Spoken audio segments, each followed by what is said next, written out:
Hello and welcome to Passing Priority. My name is Mike. Today we have a deck built around Florian, Voldaren Scion from Innerstad Midnight Hunt. Florian, Voldaren Scion is a 3-mana legendary vampire noble, costing 1, a black and a red. He is first strike, and at the beginning of our post-combat main phase, we look at the top X cards of our library, where X is the total amount of life our opponents have lost this turn. We then exile one of those cards and put the rest on the bottom of our library in a random order. We get to play the exiled card this turn. Florian gives us card advantage at the cost of having our opponents lose life. So the way we plan to win the game is also tied to our commander's card advantage engine. It doesn't matter how much damage we deal though, we will only get access to one additional card, but the more damage we can deal, the better our card selection will be, and being able to choose the best card from around 10 cards can be better than getting 2 or more random cards that don't advance our game plan. To trigger this ability, our opponents need to lose life, and while we can swing with our commander and deal 3 damage, we would rather have our commander stay out of combat and not risk having to keep recasting him. This deck is going to use creatures and spells that deal small amounts of damage to each opponent to slowly drain our opponents out, but we've also included big damage effects that can close out the game. But before we start, if you enjoy this content or have watched my other videos, I hope you will consider subscribing to the channel. Right now this is the best way you can help keep this channel growing. Liking this video and sharing it with your friends and playgroup can also help get my videos to more people and help this channel grow. Now that that's done, let's start our deck tech with some ramp. Being in Rakdos, we are relying on artifact ramp to help sustain us throughout the game. Soul Ring, Wayfarer's Warble, Arcane Signet, Rakdos Signet, Talisman of Indulgence, Mindstone, Fire Diamond, Charcoal Diamond and Felwar Stone are all low mana value rocks for this deck. The only non-artifact ramp piece we have is Prosper Tomebound. Prosper is a 4-mana legendary tiefling warlock that gives us a treasure token whenever we play a card from exile.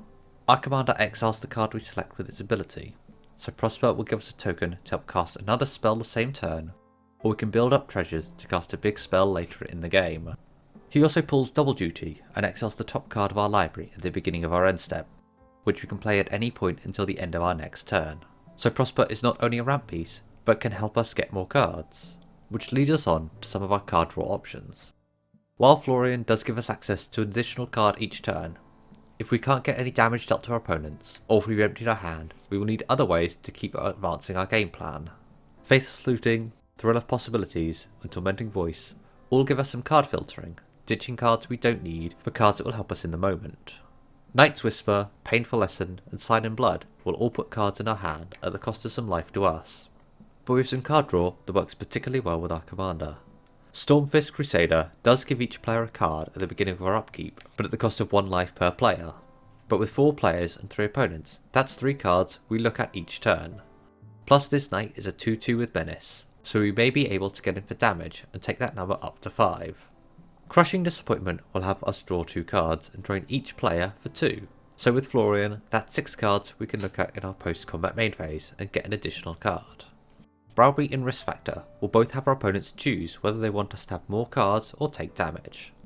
But with our commander out, we will always get 1 card out of either choice they make.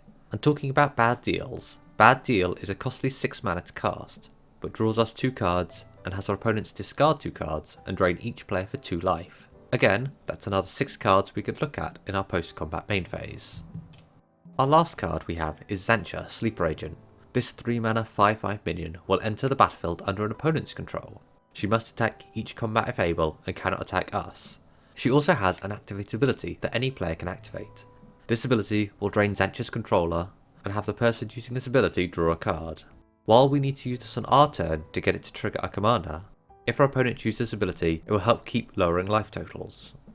While we can get extra value from these card draw effects that deal damage to our opponents, we want to ensure that we can trigger our commander on each of our turns.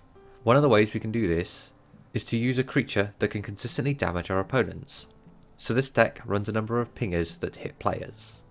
Spear Spewer is a 1-mana creature that taps to deal 1 point of damage to each player. With our commander out, this 1-mana creature each turn will let us look at the top 3 cards of our library and give us access to 1 card each turn. And while Spear Spewer also hits us, Blister Spit Gremlin, Brimstone Trebuchet, Lightning Grid Crew, Lobber Crew, Nettle Drone, and Thermo Alchemist will only hit our opponents. Also, each of these creatures has a condition that will untap them to use again. While we're not running a large number of pirates or knights for lightning rigger crew and brimstone trebuchet, we will want to keep an eye on how we sequence casting our spells to try and get an untap trigger if we can from whichever pinger we have out at the time. We have 2 more creatures that rather than tap to deal damage require us to sink mana into them to have the same effect. Welder Automaton requires 4 mana to deal a point of damage to each opponent. Not a great rate, but a good mana sink if we keep our mana open and need to dig for a certain spell. Similarly, Hazaret the Fervent requires us to pay 3 mana and discard a card to get 2 points of damage to each opponent. A cheaper effect, but discarding a card will require us to keep drawing cards that our commander does not facilitate. However, this is an indestructible god, so it can survive a board wipe and help rebuild if we start to fall behind. We are also including 2 different Chandras. These are both here mostly for their plus abilities. Chandra Flame Catalyst can tick up by 1 to deal 3 points of damage to each opponent, but our -2 will give us the ability to recast one of our red instant sorceries from our graveyard. And if we can get her ultimate of -8, we get to wheel our hand away and get a fresh 7. Then we may cast spells from our hand without paying the mana cost for the turn. And Chandra, Torture to Violence, has 2 +1 abilities that benefit our deck. One gives us an extra 2 mana, and the other will exile the top card of our library and we may cast it. But if we don't, we deal 2 points of damage to each opponent. So this ability will always gain us some card advantage as long as we have our commander out. Her other 2 abilities can be very useful.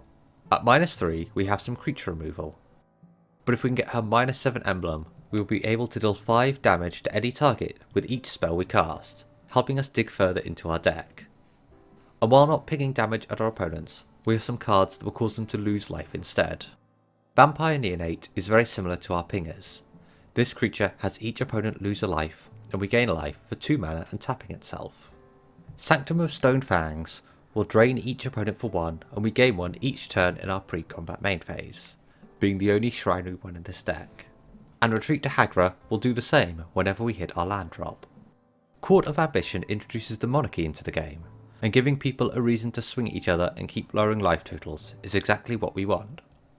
But this card at the beginning of our upkeep will give each opponent a choice. They can either discard a card or lose 3 life, and if we are the monarch, both these effects are doubled. We will either get to choose from more cards or deplete our opponent's resources until they have no choice but to lose the life. And while also getting rid of our opponent's cards, Arterial Flow will have each opponent discard 2 cards, and if we control a vampire, like our commander, they will also each lose 2 life and we gain 2 life. Unless we need to get an opponent to discard, we will only want to cast this when our commander is out, going to look at 6 cards deeper into our library. Loyal Subordinate is another menace body that can hopefully get through to deal 3 points of combat damage. But at the beginning of our combat on our turn, if we control our commander, it will also drain each opponent for 3 life. With this and the damage it could deal in combat, we could be looking at 12 cards after combat. And we also have a land that has a draining effect. Leech-ridden Swamp can drain each opponent for 1 life if we control 2 or more black permanents. Not the most powerful effect compared to some of the other cards we've mentioned, but having this utility on our mana base is never a bad thing. We also have 1 more Planeswalker in Angrath the Flame Chained. Again, it's its plus ability we really want to use that causes each opponent to discard a card and lose 2 life. But its -3 of stealing a creature until end of turn could be useful. And if we can get its -8 ultimate, each opponent will lose life equal to the amount of cards in their graveyard. This could be a large amount of life lost and could hopefully kill a player or 2. And that is also how we're going to try and win. Using our small damage effects, we can keep digging until we reach one of our big damage dealing spells to cause our opponents to lose a lot of life. We have Kakusho the Evening Star, who on death will drain each opponent for 5 and gain us the life lost. If we can ensure this dies in combat, then in our post-combat main phase, we'll be looking at 15 cards deep into our library. Grey Merchant of Asphodel and Fanatic of Mogus both will reduce our opponent's life total based on a devotion to either black or red when they enter the battlefield. Grey Merchant will also gain us the amount of life our opponents lost, but Fanatic of Mogus may deal more damage as most of our permanents are red. The Ribbons side of Cut to Ribbons, Torment of Hellfire and Exsanguinate are spells we can pump a lot of mana into for some big payoffs. Either of these spells by themselves could swing the game in our favour. Fraying Omnipotence will cause each player to lose half their life, discard half their hand, and sacrifice half their creatures. If we cast this, we want to ensure that we can keep our commander around, as this could lead to us looking through a large percentage of our deck to find whatever card we need to close out the game. Lastly, let's talk about removal. Our removal is attempting to be as versatile as Rakdos removal can be. Terminate, Power Word Kill, and Go for the Throat will only hit creatures, but Dreadbore will also hit planeswalkers, Abrade can also deal with artifacts, and Bedevil can hit creatures, planeswalkers, and artifacts. Feed the Swarm is one of our only ways to deal with enchantments in this deck, other than pointing a big drain effect at the person who controls whatever we want removed. And Chaos Orb can hit any permanent. We just need to hope that whatever they reveal off the top after they shuffle the card we target back into the library isn't worse than what we removed. Blasphemous Act, Crux of Fate, and Necromantic Selection will wipe away all the creatures on the board, with the latter being able to recur something that died, likely our commander, and our commander doesn't need to see our opponents losing life to know that it happened. And Rakdos Charm does a lot we like in this deck, removing an artifact, exiling the graveyard of an opposing necromancer, or having each creature deal 1 point of damage to its controller. In this deck, that third ability doesn't need to just be used against greedy token decks, as we can gain some value from having each opponent control a small number of creatures. And in case our opponents have their own removal, Call to the Dead Dwellers, Finale of Eternity, Kaya's Ghost Form, and Victimize are our small reanimation package if we want to get some of our creatures back. And there we have it, Florian, Voldaren Scourge. I hope you've enjoyed this deck tech, and I've inspired you to give this noble vampire a go. If you have enjoyed this deck, please give this video a like. It tells YouTube that players want to see what Florian can do, and helps get this video to more people. And while you're doing things to help out, right now subscribing to this channel is the best thing you can do if you're excited to see what videos may come next. So I would love you to join my slowly growing list of subscribers, and I look forward to engaging with you in the chat about what you've been most excited about from Midnight Hunt, or what you're looking forward to in Crimson Vow. Thank you for watching, and goodbye for now.